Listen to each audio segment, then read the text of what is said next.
Salam students, let's begin with the class 8 geography.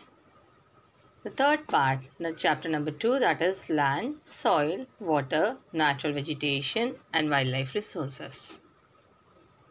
Now let's go through the content one more time. Land and soil we have already learned. Let us just have a quick recap of soil, like what did we see in that last session. We learned about the meaning of soil, right? And we saw the profile, soil profile. Then we saw the factors that were responsible for the soil formation. And then the next degradation of soil.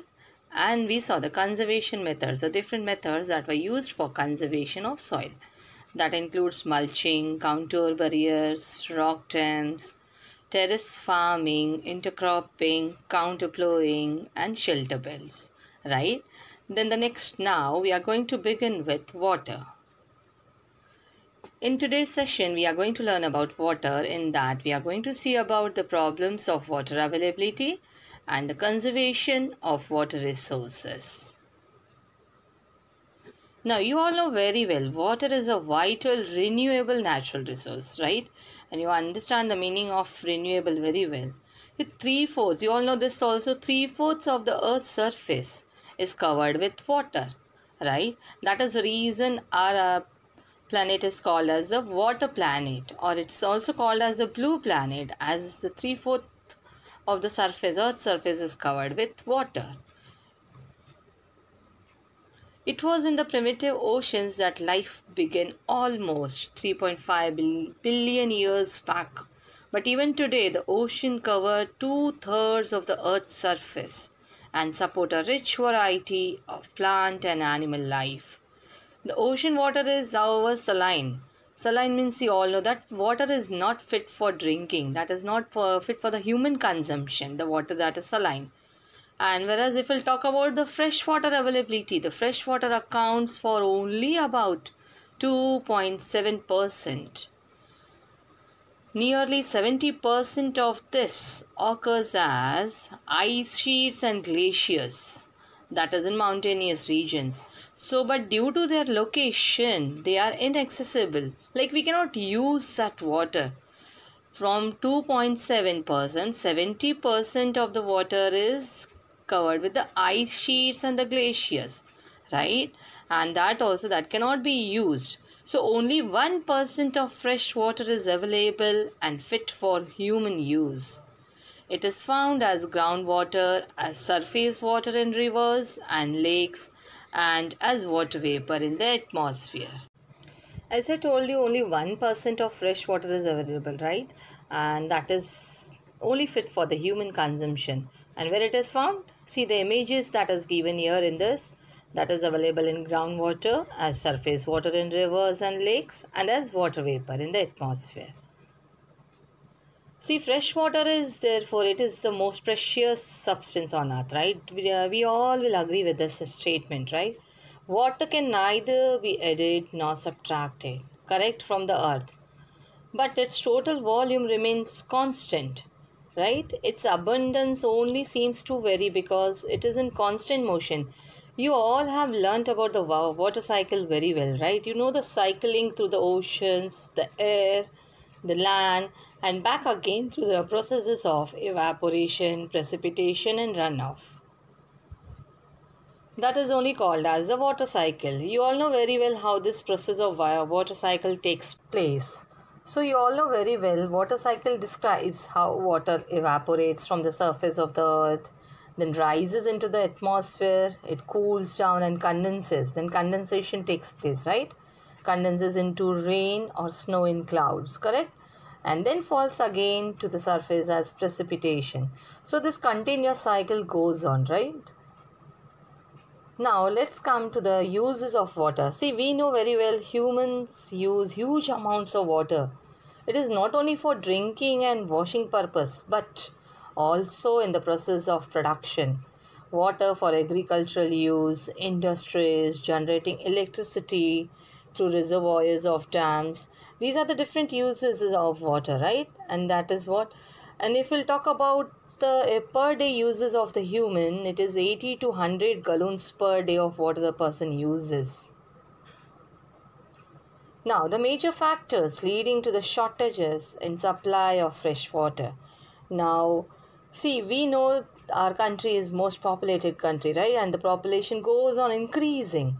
So the main important factor that leads to the shortages in supply of fresh water is increasing population. Then the next is rising demands for, see, if there is increase in population, then there will be increase in the food products also. So the agriculture cultivation needs to be increased so that the crops should be provided to each and every citizen of the country, correct? And the cash crops will also be increased. So increasing population, rising demands for food and cash crops, then increasing urbanization, and then the rising standards of living. So these are the major factors that leads to the shortage in supply of fresh water. Look at the images that has been given to you in this particular slide. See, just now we learnt about the major factors that is leading to the shortages in supply of fresh water. That is either due to drying up of water sources or due to water pollution. Here some images has been given to you showing that water pollution. Now next topic that we are going to cover is problems of water availability. There is scarcity of water in many regions of the world, right? So some of the countries have been given here to you. Most of Africa, West Asia, South Asia, then the parts of Western USA, Northwest Mexico, then the parts of South America, and the entire Australia. These are the countries that are facing shortages in fresh water supply. Countries located in climatic zones most susceptible to droughts face great problems of water scarcity. Thus, see, look here, the map has been given to you here, children. You can just see the condition of like the availability of water here, where it is available, in which country it is available, and in which country there is scarcity of water. Then the next one example has been given to you here. Have you all heard about the water market? No. That is Amreli in Gujarat in Saurashtra region. It has a population. Current population is 15 lakhs. Completely dependent on purchasing water from the nearby talukas. This is what they have to depend on the other talukas and they have to purchase the water. That is the water market. Now, water shortage may be a consequence of variation in seasonal or annual precipitation, or the scarcity is caused by overexploitation and contamination. What is that contamination of water resources? See, contamination means water is available but that is contaminated. That is not the fresh water and that is not fit for using for the human consumption.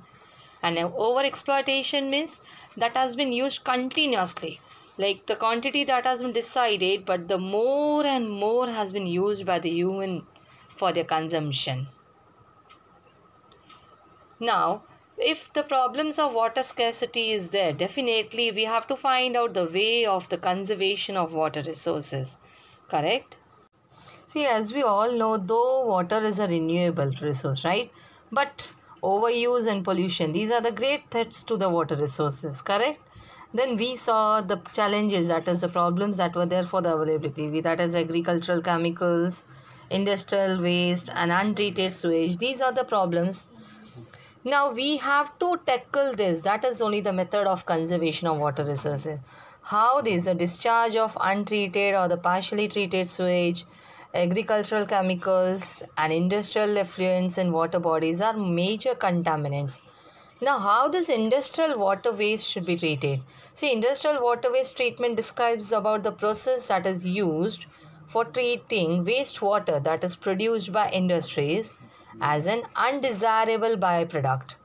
After treatment, the treated industrial wastewater may be reused or released to a sanitary sewer or to a surface water in the environment. So this is one of the method in this conservation of water resource can be done. Then most of these chemicals being non-biodegradable. Now what is the meaning of non-biodegradable?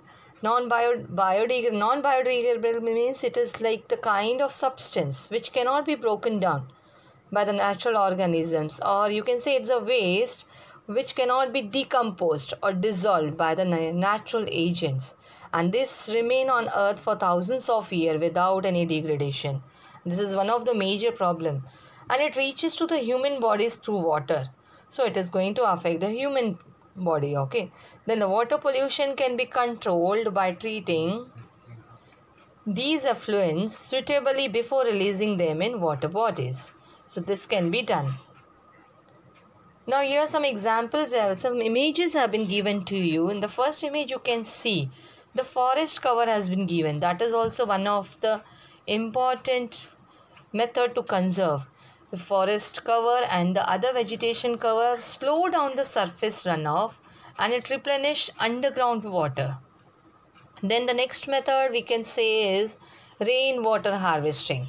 You all have heard about rainwater harvesting. Rainwater is another method to save surface runoff.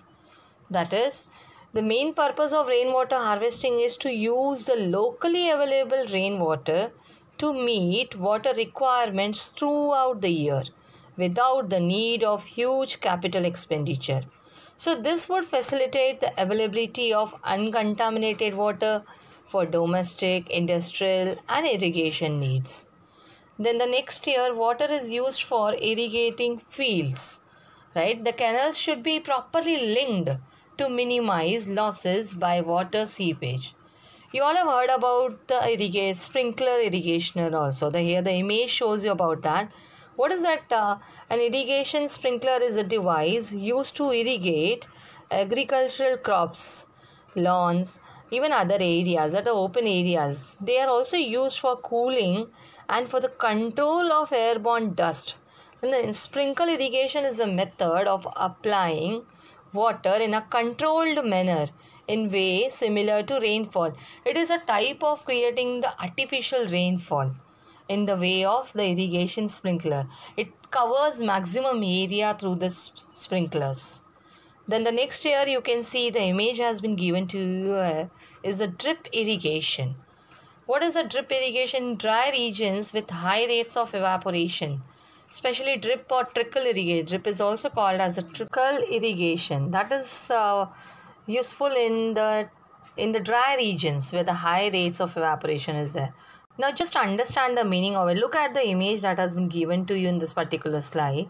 What is a drip irrigation? See, it is a type of irrigation system that has the potential to save water and nutrients by allowing water to drip slowly to the roots of plants. See, you can see next to the plantation that pipes has been installed for that is in having water, and it passes the water to the roots of that plant, either from above the soil surface or buried below the surface. So the main goal is to place water directly into the root zone and minimize evaporation. So this is one of the important method of conservation of water resources, drip irrigation or trickle irrigation. So here we have completed with the conservation methods, right? So in that we learnt about the treating effluents, that is the industrial waste, how it need to be treated. Then we saw about the forest and the vegetation cover. Then we learnt about the rainwater harvesting. Then we saw about that the proper linking of canals to minimize the use of water. And then the sprinkler, that is the artificial rain. And then the drip irrigation. Now here we saw about the conservation methods that need to be followed on a very large scale, right? But as a responsible citizens, even we have some duty, we have some responsibilities towards our nature, right? Even we can help in conserving water. At least we can take care, like we should not waste water in our houses, right? We can reduce, if you will see the study, it has been shown that the flushing and showering and bath, these are the things these are the activities which uses maximum water. So we can reduce the time your showers to be reduced. The timing should be reduced, okay? And then you can wash your pets outdoor in an open area, correct? And even wherever the running tap is there, we need to take care. It should not be wasted. Then while brushing, especially while brushing your teeth, the tap should be off. It should not be. The running water should not be wasted at that time. And as the citizens of India, it is our duty also, like we can do the rainwater harvesting, correct? So that water can be utilized. And even dishwasher can be, see, once we have started washing, that it should be done only when it is full. Otherwise, simply the water has been wasted if you are washing two dishes or simply like that. So let it get full first. Even while washing the clothes also, it should be at the optimum. The load should be full, completely full. Then only you should wash your clothes in the washing machines. So these are the simple things which we can follow in our houses. And this is one of the fact that has been given to you. A dripping tap wastes 1200 liters in a year. So if you'll imagine, if one tap can you waste this much of water, imagine the content that how much water has been wasted by us, by all of us as human beings. So at least we can contribute a bit towards our nature, and we can take the step in that way. So today here we have completed with our topic water. Let's have a quick recap of what we did in this today's session. We learnt about the water, right? We all know it's a renewable natural resource, correct? And we know this also, that 3/4 of the Earth's surface is covered with water. That is the reason it is called as a water planet or the blue planet, correct? And we know fresh water accounts only about 2.7%. And from that also nearly 70% is ice sheets and glaciers that cannot be accessible because of their location, right? So the fresh water that is available for human use is only 1%. It is found as a groundwater, surface water in rivers and lakes, and as water vapor in the atmosphere. So it is our duty, and we know water cycle very well. Fresh water is very precious substance on earth, and it is we have to use it very efficiently. Then we know the human being uses the water for many purposes, correct? It is not only for drinking and washing, but for many purposes, for agricultural work, for industries, for generating electricity. And we know the major threats also, the major factors that leads to the shortages in the water supply, that is increasing population, rising demands for food and cash crops, and increasing urbanization, and the rising standards of living. Then we saw about the conservation methods that should be used to control this. The basic we have seen about the treating effluents, that is how to treat the industrial waste. Then the forest and their vegetation cover should be included.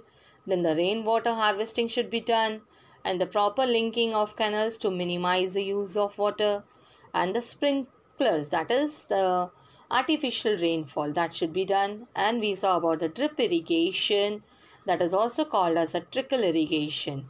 So these are the methods we learned today for the conservation. And then as a human being, it's our duty also to conserve water in our houses.